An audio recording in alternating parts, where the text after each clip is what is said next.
Hello guys, it's Mama Teresa and welcome to my YouTube channel. So this video is for those who are not familiar with Metro Manila. This is a tutorial on how to go to Divisoria. This was when we went to Manila last July and I let my children experience riding an MRT or LRT. Bata ko ha.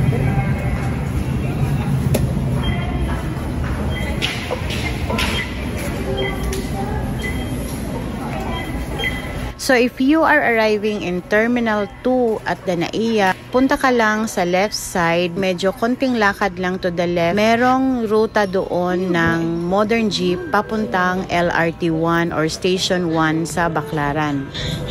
Dili ka ka-sure kay ang imong katapad o kabalo Bisaya di ay. The next station is EDSA.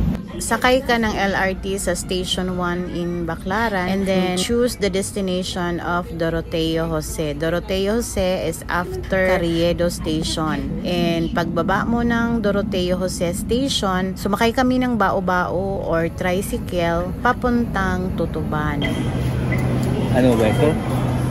Lain kay si Johan. Lain kay kayo. So, andito na kami sa Tutuban. Tutuban is a mall in Divisoria na marami ding mga murang bilihin. Dito kami nag-lunch and then if you are planning to go to Divisoria, one piece of advice guys, punta ka dito ng early in the morning kasi hindi pa siya masyadong traffic.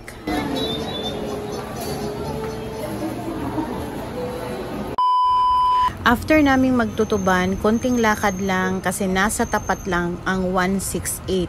Akyat ka lang sa overpass at makakarating ka na sa 168. It's a department store kung saan napakaraming mga bilihin dito na mga mura lang. Kaya kung gusto mo talagang magpunta dito, punta ka dito ng maaga para hindi pa masyadong masikip. Dilaws, chocolate, and the lemon. Daming chocolates dito guys. Pang pasalubong.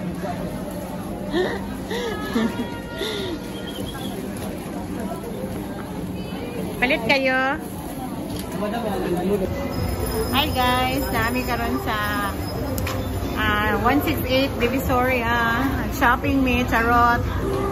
Lara, gipang ka po yung nga nag-shopping. Wait, ano ako sa mga gipang shopping, be? Be, pasikati ko. Na? Pila? Ay, kagamay. Oy, shopping. Ay, mag-unboxing ta karon. So, nami karon dito sa Divisoria, guys. Agipang ka po yun, nasagdanan. Ano yung ipalit yun, be? Tanong ko yun? Char lang. Oh, nailang. Wah. Ay.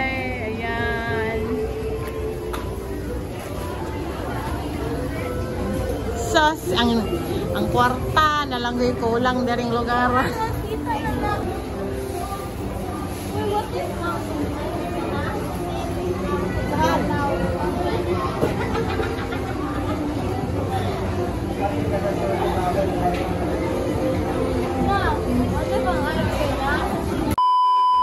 So, after namin nag-Divisoria, bumalik kami sa aming ruta. Sumakay na naman kami ng tricycle papuntang Doroteo Jose Station ng LRT and then sumakay kami papuntang Pasay Station because our accommodation is within Mall of Asia, malapit sa Mall of Asia and nag-taxi na lang kami from Pasay to the accommodation namin.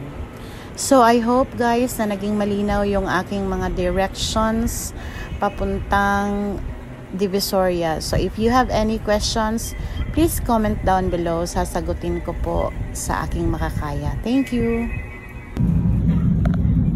Jet.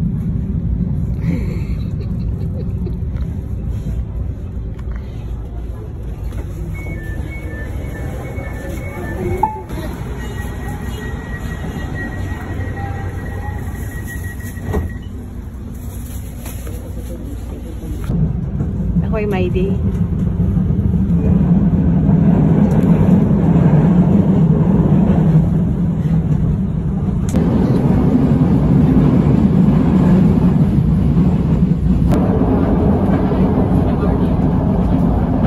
Wala na yung memory si Yuhan yun.